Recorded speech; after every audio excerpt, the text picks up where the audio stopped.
And now enjoy this free JayZoModcast show.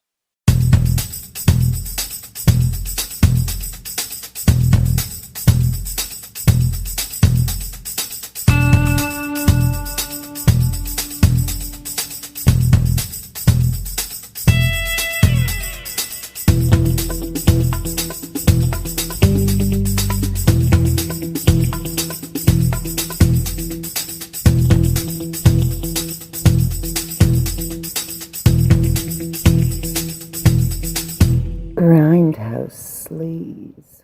Welcome to Grindhouse Sleaze. I am your co-host, David K. Montoya. I'm Alan Russo. All right, kids, we apologize. Believe it or not, we actually recorded last week. We really did. I swear to God we did. In fact, we gave you over an hour of free audio goodness. But my stupid ass crossed the stream or crossed the wire. So it came like... Thank you for coming to JayZoModcast. You know, it was like a cross between Yoda on crack and driving through Jack in a Box listening to their speaker. It was just not audible, and I was so pissed off at myself. Oh yeah, because that was a good episode. I mean, that was a good one. I mean, we really outdid ourselves that one. We went all over the system. We started at one point, jumped to another point, went back to another point, and then jumped back to another point, and then cleverly, pat ourselves on the back here, pat, brought it all back around to our original topic and tied it off with the star system, which eventually we'll have to. Yeah, and it made sense. I mean, even though it jumped around quite a bit, it actually made sense. So, this week, let's see, let me find out who, at the request of listener Phil Barty. Hi, Phil. Thanks for listening. Yeah, I'm waving on an audio podcast. Yeah, of course.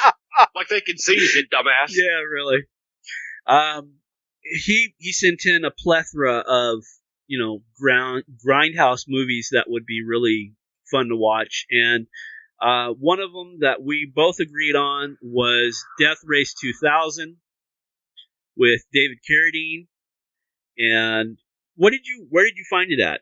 Did you find it on YouTube, or where did you watch it? Yeah, I found it on YouTube. Did you? I would have to fire up the Roku to find out. I have some type of... What I did is I typed in Death Race 2000 on my Roku, and it popped up, the different ones, and it was like, $3.99 for this, $2.99 for this. I'm like, keep going, baby. Give me something free. And I want to say it's like Tubi or Toby or some shit like that. And it was totally free, and I got to watch it on my 70-inch, and it came in nice. And I mean, obviously, it's from 1970, 74, something like that? 1975. 75. So it didn't come in full screen. It was, made for television, which in hindsight doesn't make sense, but whatever. And so we got to check it out, David Carradine, and we want to thank Phil because that was... I totally enjoyed it. I think... Oh, yeah. It was a really good movie. I mean, it really was. I mean, I'll give it that. For being 1975, it was really good. It had a good message about... I don't know. There was a very heavy political message to it. It really was. But it was fun. It was well done, well handled, very fun. Well, you got to think too. That was also the height of the Nixon era too. Oh yeah, that's true. Good times. Well, was it? Yeah. Wait, let's see. Yeah, because Nixon came in at the end. He ended in 75, and Ford picked up. Right? Because Ford Right. only did a year. I know we're getting historical, kids, on the Grindhouse Sleaze podcast. Ford came in like 76, I believe.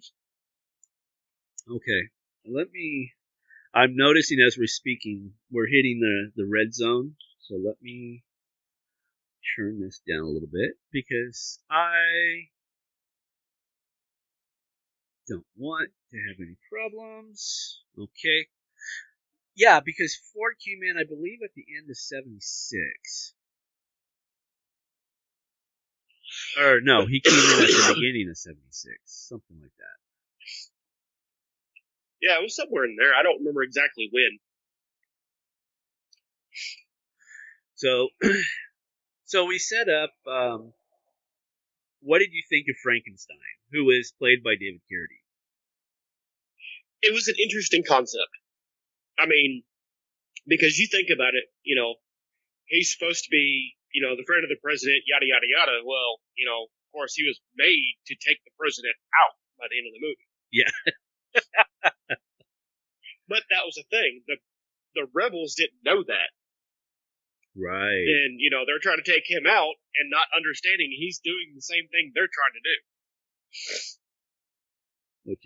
Which was kind of interesting. I thought it was a very good turning point in the movie. Let's see. I mean, when you compare it to the remake, and which I know you haven't seen the remake. No, not yet. That had Jason Statham. When you compare the two, you can see major differences, but for the most part, the plot's the same. Oh, really? Yes. The main difference is in the remake, it has to do with a prison. So, you got your prison set up and all that, but like the presidency thing is technically the warden of the prison, and Frankenstein was brought in to replace the Frankenstein that had died the year previously in a race. Interesting. So, what happens is in the remake is Frankenstein, he finds out he was set up to be brought in for the race, and then he's like, no, this ain't happening. I want my daughter back because, she took his daughter and all that shit, and, he does the same thing. He kills her and escapes. Did in the remake, did it have the hand grenade? No, it was actually a little different. In the remake, they had a little bit more weapons, so he used a missile. Really? Yeah, well, it actually, there was missiles and all that, but what it was, they wanted to blow him up at the very end of the race.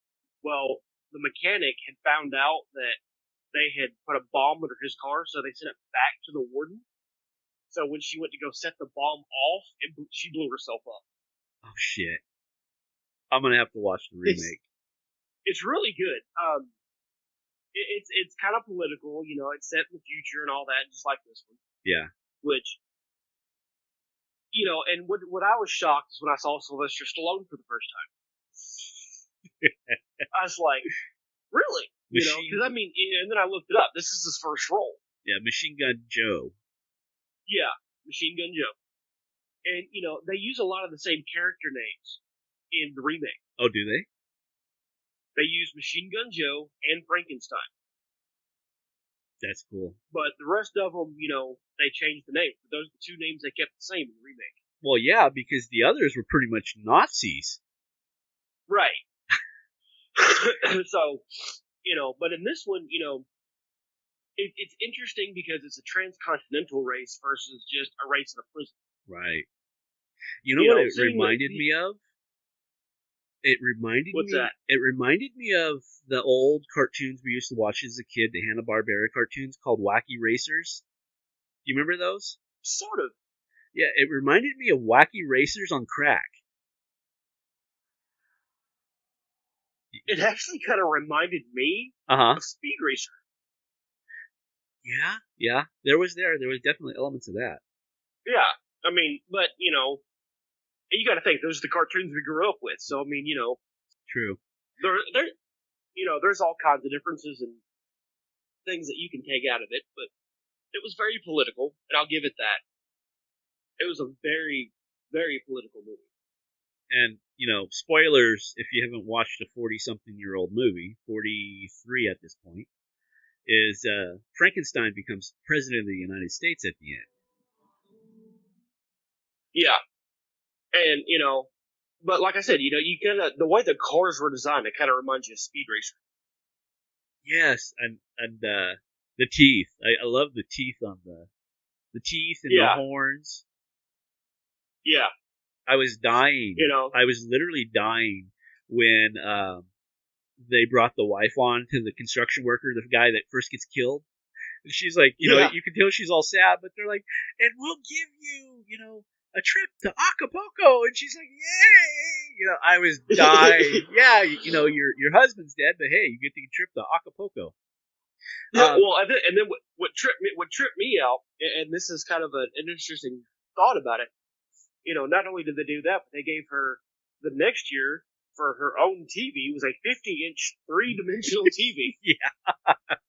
I'm like, wow.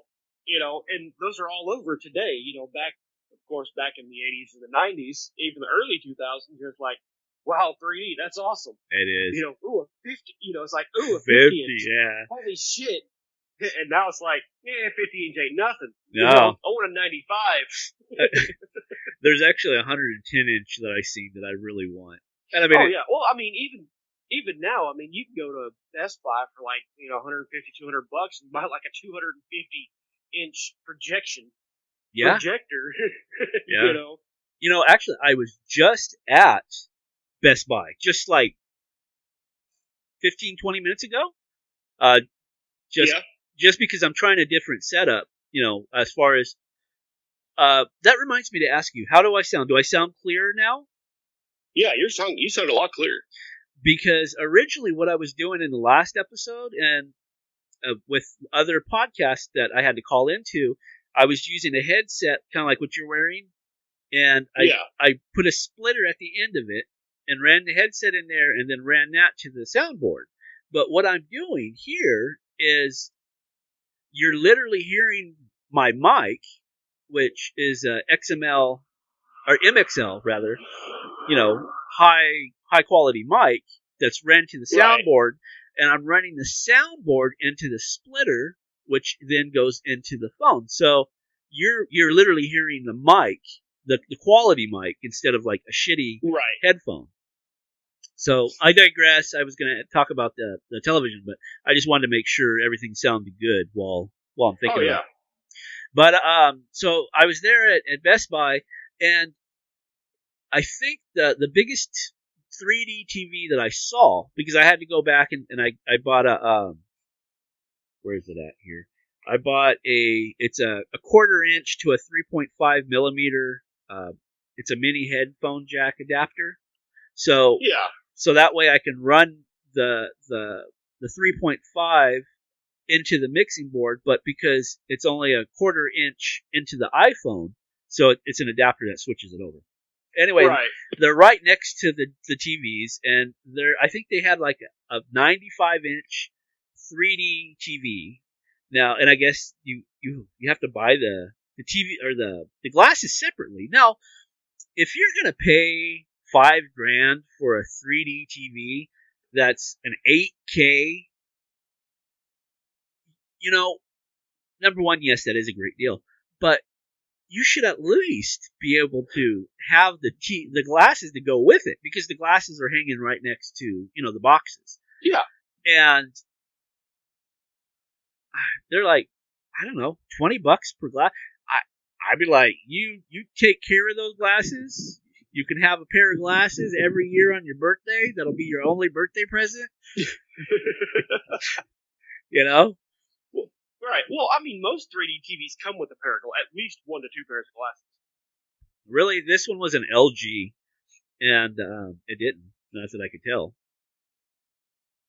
Well, sometimes they don't advertise that the glasses come with it, but most of the time they do. Yeah, they probably want some fool like me to go spend an extra $40. Actually, if I were to do that, I would have to get one for me and 3 kids, so that's $80 right there, plus tax, so closer to $90. Get home and you're like, they're all here. Oh, great. Well, I've already bought them. Exactly. I'll just put them up for next time. So, yeah, the idea of a 3D TV, 50-inch in 1975, you know, that was like, ooh. Now, in 2018, going into 2019, you're like, okay. Yeah. It's pretty much like, yeah, whatever. I can go pick one of those at the corner store. Pretty much. Go buy one at Walgreens and shit. Right. Or everybody's favorite Walmart. Oh, yeah. Yeah, there's a Walmart everywhere. Well, yeah, no shit. Do you have a particular, like, a favorite scene? I don't know. I mean, the construction kill scene was pretty interesting. The first one or the one where the dude's on the ladder? The first one. Yeah. I mean, it didn't have as much blood and guts as I figured it would, with the name of like Death Race. But it's 1975, so Right. I figured there'd be a little bit more blood. Yeah, because it was Machine Gun Joe, and of course he's got machine guns, and he's got this big ass knife in the middle, and it stabs the guy right in the dick. That's like, oh jeez, that was like, damn. Right. But what I expected was more of him to be ripped in half than what they actually showed. Right. Yeah. Because that's what you expect with a big ass knife in the dick. That was good. That was good. At like 80 miles an hour. Yeah, they couldn't pull that off now, that type of character, the one that Sylvester Stallone did, because, well, number one, he was like totally abusive to his navigator, who was a chick. And yeah, no, that wouldn't fly nowadays. Right. Too much of that domestic abuse bullshit. Yeah. But we're talking about the Grindhouse. That was acceptable, especially back in the mid-70s. Oh, yeah. I mean, I'm against, spousal abuse regardless, but... we're just playing. We're just being funny. Yeah. But, I mean, even in movies, that wouldn't fly today because of that reason. There's too many people that are like, he shouldn't do that. Well, it's a movie. Come on, get over it. Right. Well, it's called character development. They were making him... Exactly. He was nowhere near a nice guy. He was a dick. And that kind of emphasized on him. Another one of my favorite scene is... who was it? The one with the bull horns on the car. I'm trying to think of the name. Anyway, a matador came out with the red cape, and they were doing, he was like, Toro, Toro, ole, ole. And then, of course, finally he gets gutted. Yep. I mean, the one that kind of irritated me, though, was the one that she just backed over the landmine by a complete accident. I'm like, really? She avoided all that shit and then just actually backs over the landmine. Like, what the fuck? That was kind of a letdown, to be honest with you. Yeah. It really was. Like, what the hell? Yeah, because you're thinking, okay, she got out of it safe. She's okay. She can get back to the race. And let's just face it, okay? As a guy, you don't want no pretty face harmed. It's just something in you. You're like, oh, she's hot. You don't want her to die. You kind of, it's eye candy, essentially what it is. And then, when the most attractive one of the bunch dies, you're like, oh, shit. Motherfucker, What a letdown. Yeah. Yeah, it really was. Now, the way they killed Machine Gun Joe, now that was good. Yes. Just took off his hand and pulled the pin and threw it in his car. Go ahead. I think that would have worked better if you didn't know the grenade was part of his actual hand that was fake. Yeah, that's true. Yeah. Like, if they would have done that and he would have been just like, pulled his hand off and been like, here, throw this, If you didn't know that the grenade was there, I think that would have made a much better kill scene. Be like, what the hell? Yeah. Yeah. It's like, where the fuck did that come from?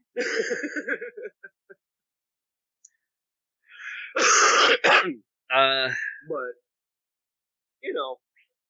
and the way they killed the president. I was getting ready. Go ahead. I was just going there. Yeah. Go ahead. Yeah, you think it's Frankenstein, and you're like, no, they can't be, there's just no way it'll work. And you kind of see it, kind of like, is it him? And then she gets shot, and it's like, and then you realize that it's not, and it's like, oh shit, Right. But you kind of see it coming at the same time. It seems like they were going for something and they changed their mind because it was almost a melodramatic moment when you find out it was the chick who was dressed up like Frankenstein. And, she gets shot and everybody's like, and he's all pissed off and he's going to take his revenge. But then you find out that she lived, everything's fine. The leader of the resistance is her great grandmother, and she marries him, and I felt it was kind of like a wasted moment. Right, because you think about it, because if she's going to shoot him and she's trying to get rid of the president, why not just, move your aim 6 inches to the left? Right.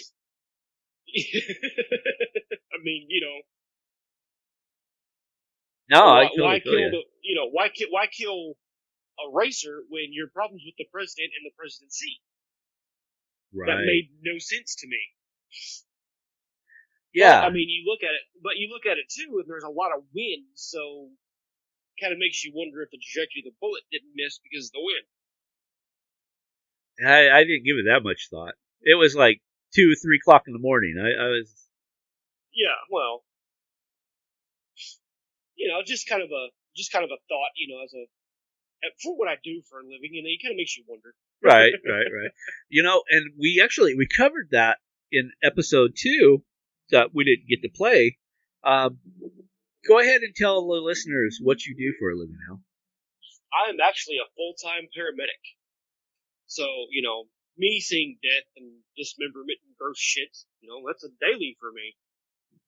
Yeah, that's what they pay you the big bucks for. So you can have PTSD in 5 years. Yeah, for, like $11 an hour. You could always come to California, just saying. We could do live shows. Yeah. Go rent out a podcast theater down in LA and hold live shows. I'm sure people would come. Oh, yeah, there you go. Oh, don't. Just to make $4 more an hour? Pretty much, yeah. With 3 times the rent that I'm paying now?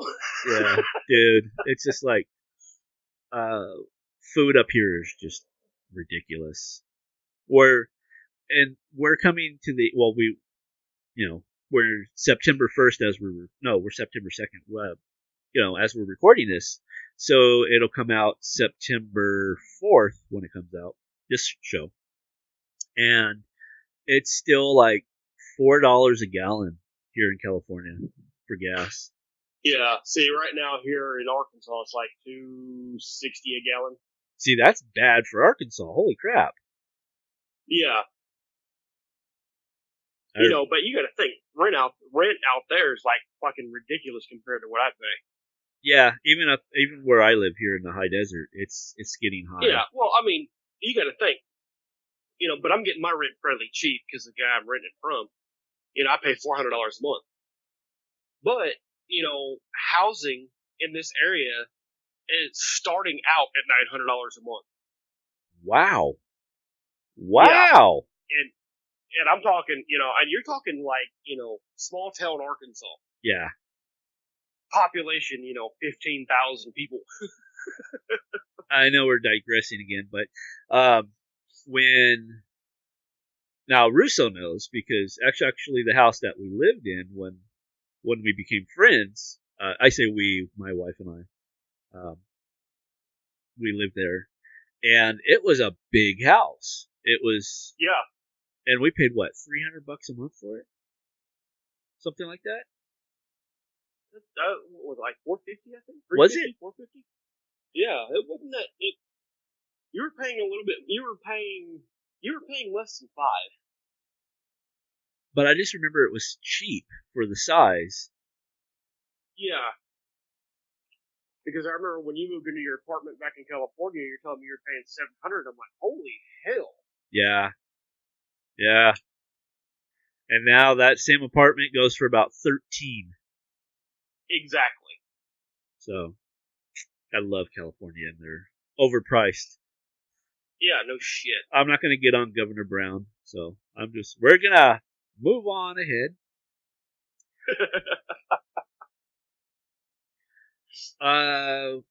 So, let's see.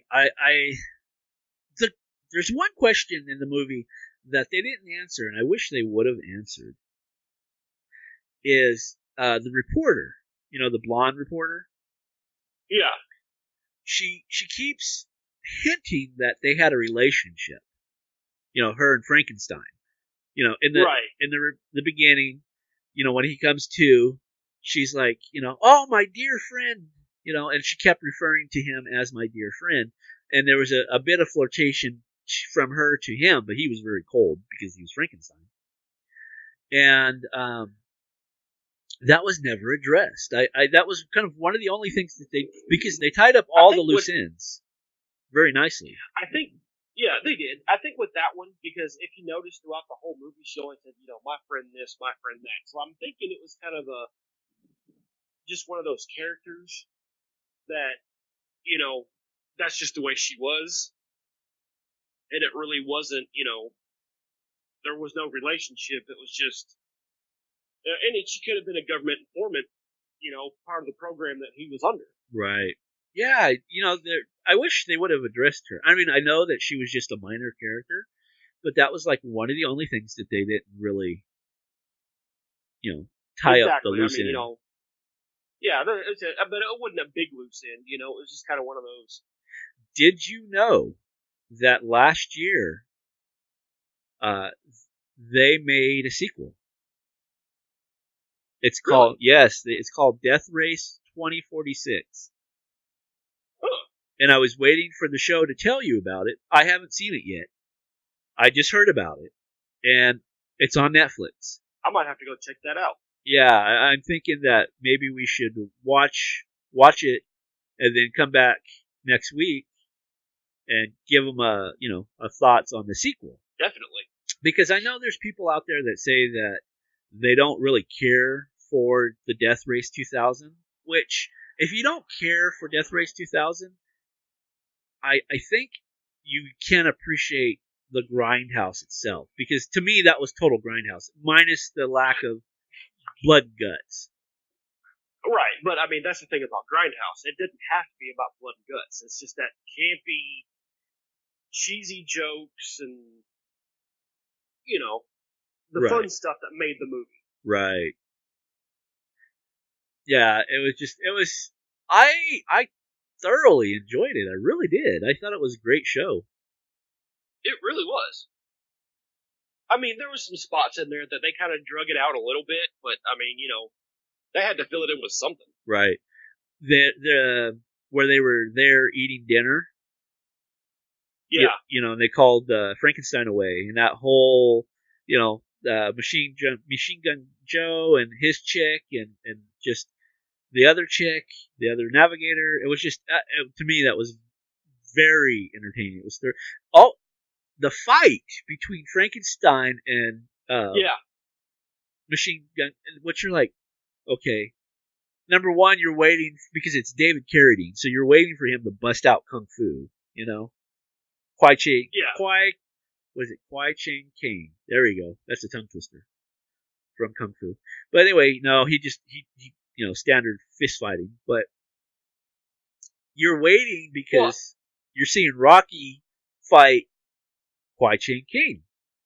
And it was just, I don't know. Go ahead. You were kind of waiting for a boxing moment almost. You were. You were looking for something between one doing kung fu and the other one doing boxing. Yes. You were kind of looking for a UFC type fight. It wasn't. Yes, yes. But it was entertaining. It was. It was a really good sequence. I mean, but you also expected him to kill it.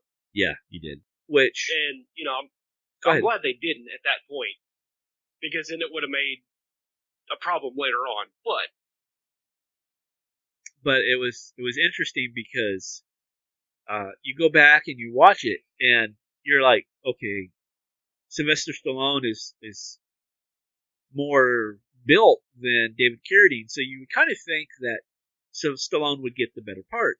But they actually, if you watch the movie and watch the hand that they take off at the end with the grenade in it, it's the same hand. So what they did is Frankenstein was using that steel grenade hand and hitting him in the face with it. And you're, Right. And you're like, oh, that made sense. It made, yeah. Well, it kind of made sense a little bit later because, right after that, they had the bedroom scene where she shows them the grenade for the first time. So it really did make sense then. Yes. A lot of boob action in this movie. Yeah, there was. More than I expected. Yeah, I admit that one. I was like, okay. I mean, no qualms there at all. Oh, no. But just... That's what makes it... Go That's ahead. another good thing about Grindhouse. There's a lot of boobs. But I was, like you said, I was just kind of surprised with, how liberal they were, especially back then. Right. And then, of course, when they're getting the massage and that whole action scene goes on, you're like, yeah. Right, but you got to also think too. 1975. That was the beginning of the sexual revolution. Porn was everywhere. Good times. I say that like I was part of it. Right. I was gonna say I wasn't there in the original, but I. Yeah, we were there in spirit. Yeah. Oh shit. So, let's see. What else is there? I was gonna take notes and I totally forgot. There's just so much going on. I enjoyed the announcers. I love the fact that he finally, because that little prick was annoying through the whole movie. The announcer. He was. I'm glad he got what he got in the end. Yes, you're like yes. Because he just, but you got to think though too. That was his character. When they first open up and he's like, "Welcome, folks," I'm like, "Oh my god, if this is the guy for the rest of the movie, I'm going to shoot myself." I think they did that on purpose, to be honest with you. I think they did too. Just for that reason, they knew they were going to kill him at the end. And if you watch it, kids, it's actually when he runs them over, there's actually a bounce to the car. Like, so they actually ran something over, which was even more entertaining.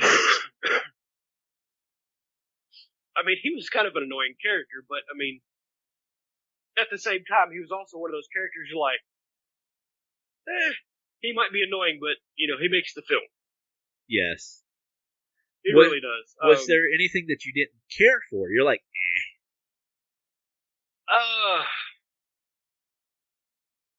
some of the gaps, like, the racing, just when they're racing itself, just the gaps. Lack of death.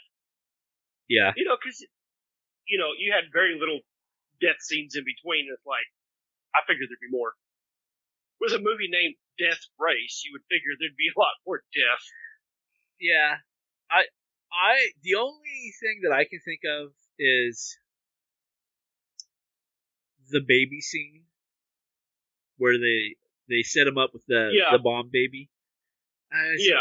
That, I don't know. It just didn't work for me. That was like, I don't know.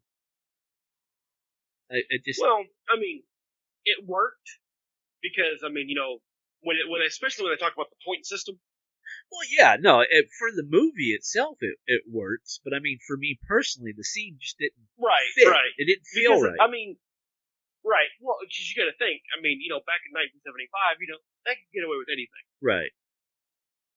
Well, that wouldn't fly today. Well, I'm thinking more of like writer-wise, not even emotional-wise, just like writing-wise. Now, if you're driving along, right, and you see people having a picnic, and they're holding the baby, and you're like, "Oh, baby, score!" And somebody sets the baby down and runs away. Wouldn't that? Just logically thinking, wouldn't you like, trap? Would that be a trap? Yeah, logically you would think that. And that's what I was thinking in my head, was like, you just walked right into that shit. And it just, I don't know. Exactly. It annoyed me. It really did. That was the only part of the movie that really annoyed me. Right. But, at the same time, you're thinking too, in a situation like that, you're thinking, okay, that's an easy target. They ran off, forgot the kid. yeah, whatever. But I mean, like I said, I agree with you because that's an easy target. Right. You know, that was waiting for a setup. You would think that was trap, no big deal. You know. Now, maybe you can help me with this part too, because this part I was thinking about. It just popped into my head, and it didn't really make much sense to me. So maybe you can help me understand it. Was okay, Frankenstein and the Navigator, they're driving, and he pulls over and he makes her drive for a while, and he's kind of interrogating her, right? What was the point of having her drive as he interrogated her? Was it because if she was driving, she couldn't jump out and run away kind of thing? Or what was your perspective on that scene? Well, I think he knew that there was some type of sabotage going on. Okay. And he knew something was up. So making her drive would put it into perspective of, because that was right after the whole start of the rebels starting to blow them up. Right. So, making it to the point where it's like, okay, if she's driving, they're probably not going to try to blow me up because she's driving because she has something to do with it. He knew something was up. Okay. So yeah, they saw her, they wouldn't try to blow up the car. Okay, that makes sense. That makes total sense. Okay. Yeah, because at first I was like, and then the fact that she missed that kid completely. I mean, how could you go around a tree to miss a kid in the middle of the road? Right. Oh, that reminds me. That reminds me of another great scene that I cracked the hell up. Was okay. So they're pushing all the geriatric patients out on the road because geriatrics are high points. But Frankenstein takes a right, goes down the hallway, and you hear all these people at the hospital, and you hear all these people screaming, and you see these and you can tell they're dummy bodies, and they're just flying, and I was cracking up. It was such a great scene. Yeah, because I mean he made mention. Oh, it's euthanasia day at the hospital. Yeah. And then he kills all the nurses and doctors. Like, well, that made no sense, and then it dawned on me. Duh. So they're trying to make it easy points for Frankenstein. He's like, I don't want easy points. I want something. Yeah, make it fun. I want a little bit of a I want a little bit of a challenge. Let's make this fun. Yeah, that was one of the best scenes. I was dying. I was just cracking up. Oh yeah. Let's see. I mean, go ahead. The ending, them making him president was kind of I wasn't expecting that at the end. No. But I kind of saw it coming.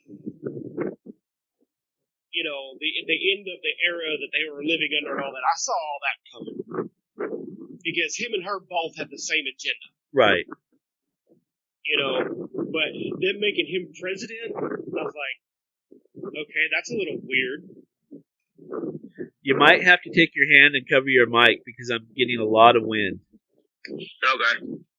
Is that better? Yeah. Okay.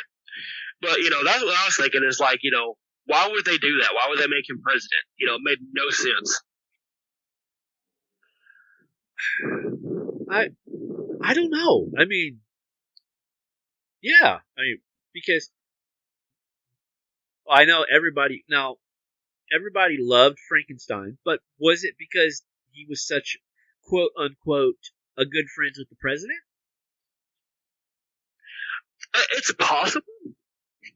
I'm thinking more they might have had and they didn't really, like I said, they didn't address that they might have had a law to where, whoever kills the president becomes the next president. See, if that would have been great, they should have actually, put that in there. Yeah, if they would have went in with that, I think it would have been a lot better. Because I think they should have explained that a little more. Other than that, I mean, Yeah, I enjoyed it. I really enjoyed it. Oh yeah. But yeah, I mean, for what it was, there's some gaps, and yeah, I think now if he would have crashed into the stage and everything would have blown to hell. He dies, she dies, the president dies, everybody dies. It's just one big gas fireball. And then have someone stand there like, well, I guess the race is over, and then walk away. That would have been a great ending. Yeah, it would have. I think that would have been a better ending. Yeah, I don't know. I literally just pulled that shit out of my ass right now. Well, I mean, but it makes sense though. Just end the movie like that. Everybody dies. Okay, guess the race is over. Walks off. No, roll the credits. Yeah. or something like, oh, okay, this year's death race was cool. Walk away. Yeah. Kind of remind you, oh yeah, it's a death race. Yeah. Something to the effect. I mean, because they kind of left it open for a sequel. Yeah. I mean, but at the same, they did and they didn't. Because they could have just ended it right there and been done. Well, yeah, because you're kind of curious to see what kind of president Frankenstein was. Was there any ramifications of killing the president? Exactly. They did leave that open for a sequel, and then that was a shocker. That they left it, but it wasn't wide open. And it wasn't one of those that. Go ahead. It wasn't one of those where it's like, there has to be a sequel. There has to be a sequel. It wasn't one of those type endings. No. It works as an ending. It works as a one shot. But yeah, to me it felt like the story wasn't completely told, and maybe that's what happens in the 2045 version. Is they go back in and maybe pick up 45 years after Frankenstein's been president. I know everything's got to be different, obviously, because I mean the only person alive in that movie or is still alive in that movie, like legitimately, is Sylvester Stallone. Everybody else is dead, so you can't bring nobody back. Right, and that's why that's why I hate when they make sequels so many years later. Yeah, damn David Carradine and his autoerotic asphyxiation. Couldn't you have done it, somewhere else, not in the closet where you weren't? Never mind. I'm getting off on a tangent. Right. I liked him. He was a good actor. He really was. In one of his lesser known movies. Uh-huh. Well, I guess you would say movie is more like a miniseries. It's North and South. I've never seen that. What is it about? It's an actual miniseries based on 3 books. Uh-huh. That's set during the Civil War. Really? Yes. And it's got Patrick Swayze in it, David Carradine,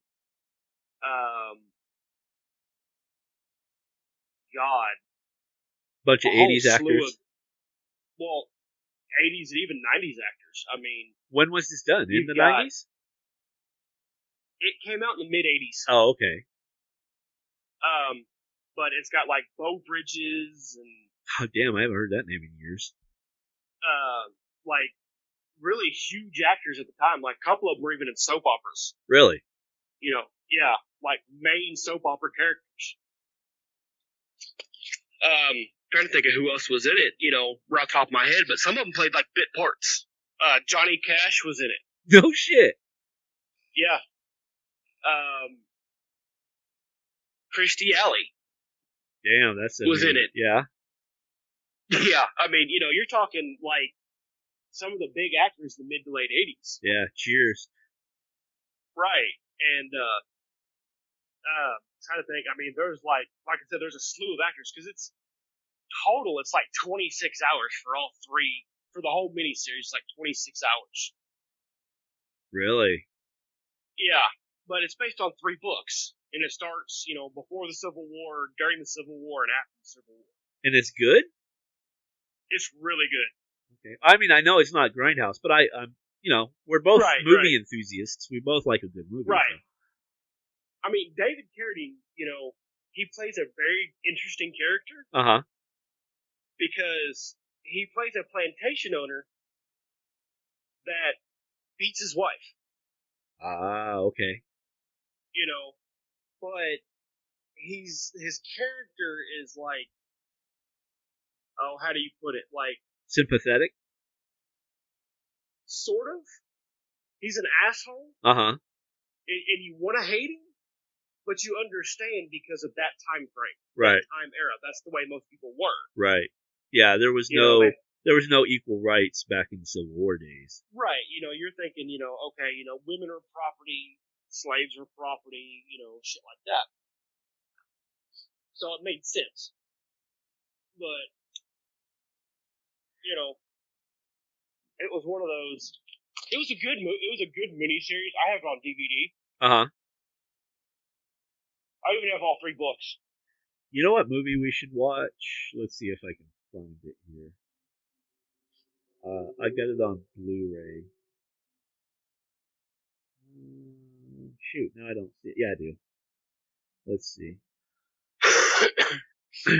I think maybe we should start trying to record on Sundays as well. Because do you notice how clear the picture is today? Like the internet is working beautifully. Right. I think it's because everybody's out doing something on a Maybe. Anyway, I think we should watch. I mean, I've seen this. Have you seen it? It's with Charlton Heston, and I don't know if it really clarifies as a Grindhouse movie because it was made by Warner Brothers, but it's called Soylent Green. Have you seen that? Great movie. We might have to check that out. It's you've never seen it? No, I've never seen it. You'll love the ending. The ending is such a good twist. You'll love it. It says, it's the year 2022. People are still the same. They'll do anything to get what they need. And they need Soylent Green. And it's a great flick. It really is. And it's made in the 70s, obviously. Charlton Heston. And it's, to me, it feels very Grindhouse. Just, again, I know it was made by Warner Brothers, but if you watch it, and I'm sure I know it's on YouTube. Okay. Big rig. Right. If you're wondering, I was gonna say, if you're wondering, kids, Russo's outside, smoking and podcasting at the same time. So it's not that the cars are just that loud in Arkansas. He's outside. He must be pretty close to the road too, huh? Yeah, our station's really close to the road. Is it? Are you working? Yeah. Oh shit! I didn't know you were working. Yep. I'm at work today. Ah. Okay, there you go. He's podcasting at the station again. Oh, hey, that's what everybody's got to do it sometime. I was gonna say something. It occurred to me is you're using their Wi-Fi, huh? Yeah. See where he lives, kids in the boonies of Arkansas. Where he lives, the internet's not available, and that's why I have not moved out there.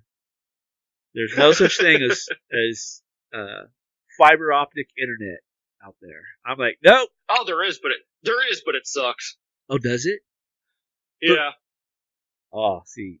Now this is because it's that AT&T fiber optics crap, not Verizon Fios. Actually, Verizon Fios got bought out. It doesn't exist anymore. It's called Frontier. It's still the Verizon stuff, but for some reason they sold the internet part of their company, and so now it's Frontier. Well, that sucks. Yeah, and I mean it's still great fiber optics because it was Verizon, but it's just owned by another company now. I don't know why they dropped it. Okay, so swing back around to Death Race 2000. Out of a half a star being the shittiest thing since sliced bread to, I say shittiest thing since sliced bread because I'm not allowed to eat bread. So I'm trying to convince myself that bread is a bad thing. Because I know people are like, isn't it the greatest thing since sliced bread? No. Sliced bread is from the devil. Oh, that was loud. If you heard that beep, I apologize. Anyway, so sliced bread is from the devil, and let's say 5 stars is the greatest thing since prime rib. How about that? So I'll give it a 4. You give it a solid 4? A solid 4. Nice. Yeah, it was. In fact, I actually went and found it for a reasonable price on Blu-ray, and it's something that I'm going to be adding to my personal collection. I liked it that much where I bought it. Oh yeah, definitely. So I'm very glad that we actually got to sit down and talk. It was solely me, gang. It was my fault. I crossed the white with the red, and I don't know how the hell I did that because that shit's color coded.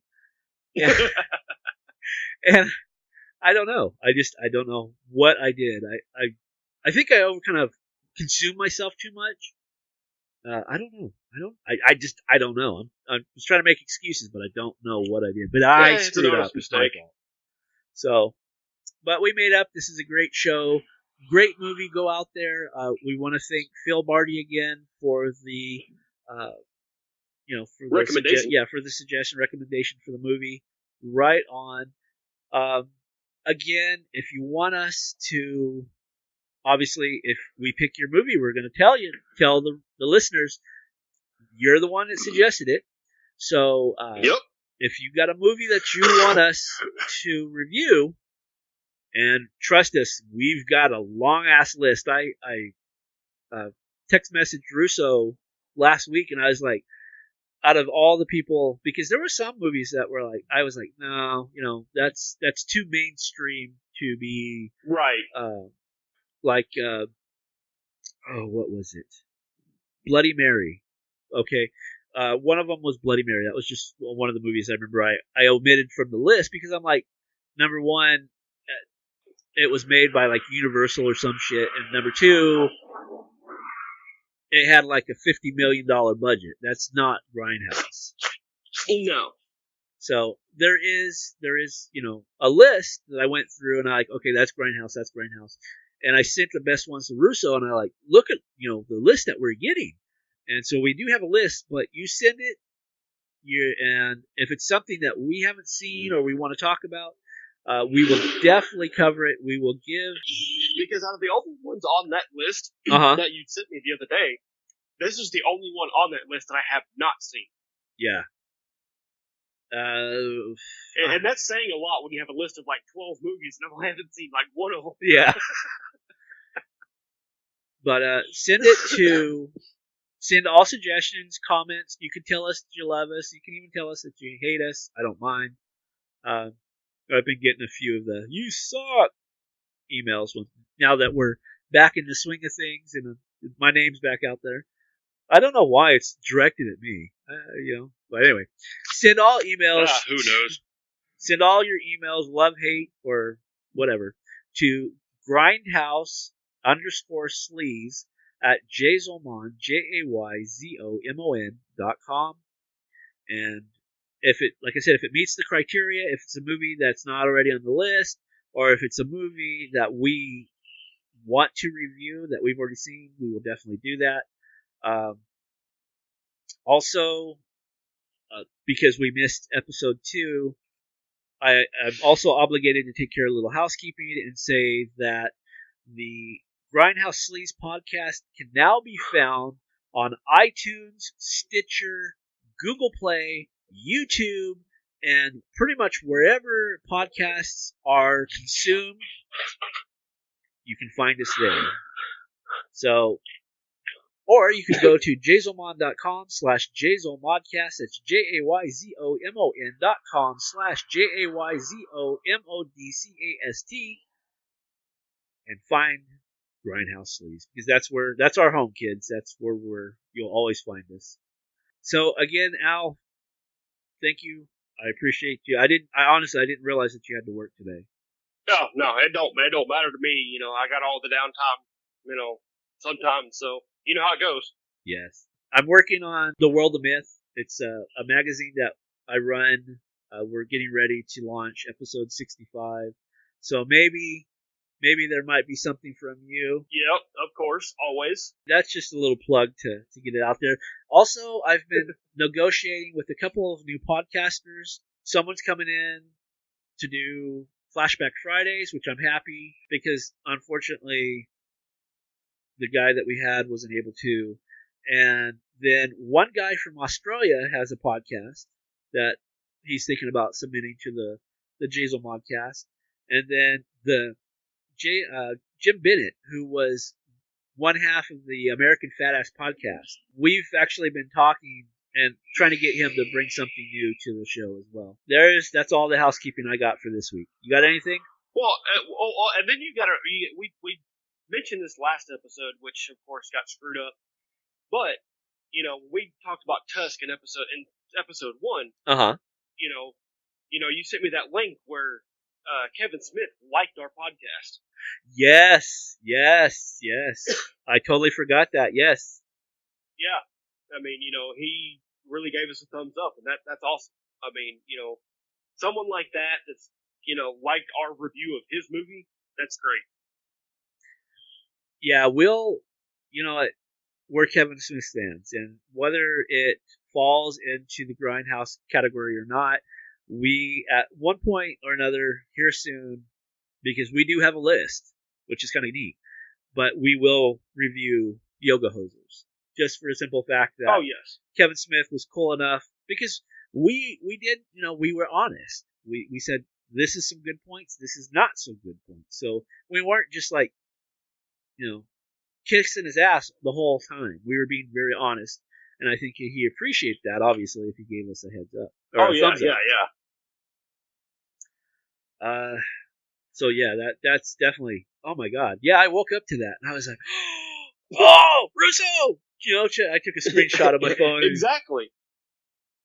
Because but I mean, but you got to think back. What was it? 3 years ago. We took a picture of his navigator at his front door. Yeah. And he said, and he sent us both a message saying, next time knock on the door. Yeah, knock on the door. Good times. And next time, it was good. It was good times in a bad situation. Yeah, definitely. But what's the old saying? Time heals all wounds. Yes. So, and if you don't know what I'm talking about, go to, because I'm not going to rehash this, because the anniversary of her death is coming up on us very closely, and that's something that I don't want to really tap into, because this is an upbeat show. But you can go back and you can listen to Seeing Red. It was around November 2015-ish, and I remember it was right before. I don't know why I remember this episode, but it's the episode after what happens is called "The Fuhrer Stinks." So the one right before that kind of talks about my wife and what happened and how she passed away, and that's pretty much all I want to say about that. Right. But I mean, you got to think what come out of that. I was able to come out there for a few days. We had a great time. First time we'd seen each other in like what, 2 years? Yeah, at least. Yeah, because and you came out in 2013. 2013, and that was the first time I'd seen you in 13 years. Yeah. Yeah, we were still in our 20s the last time. Right. I mean, we've had some good times. We've had our bad times, but in the end, it is what it is. Absolutely. Before we close up shop for this week, last week was Russo's birthday, and I wanted to see, how was it? How was your birthday? How'd it go? 38. It went pretty good. I had to work that day, but it was a good day. Not too bad. Not too. No. Very cool. No, it was actually a pretty good day. The weekend before my birthday was really good. Went to the river, took my kids to the river. We went swimming the whole weekend, had fun. Right on. Only downside was, I was fighting off a sinus infection at that time. Yeah. Which even now I still have some drainage. I was gonna say, I can kind of hear the congestion in your voice. Yeah, I'm still kind of congested, but I'm getting over it. All right, kids, that's pretty much everything for this week. Anything you want to cover before you go? Hey, if you got suggestions, send them out. I mean, We're open to anything. If we've seen it, we'll rewatch it. Yes. We don't care. We're always open to suggestions. We We're love always open the for interaction. suggestions. We love the interaction. Yes. If you hate us, I don't care. Hate us. If you love us, you love us. It don't matter to us. We're going to do it anyway. That's right. Yeah. You nailed it right on the head, brother. All right. So this week for the Grindhouse Sleaze podcast, I got it right this time. I'm David K. Montoya. I'm Alan Russo. And we'll see you next week for more Grindhouse. I tried to do it like our theme song, but I'm not as sexy as that other voice. Have a good week.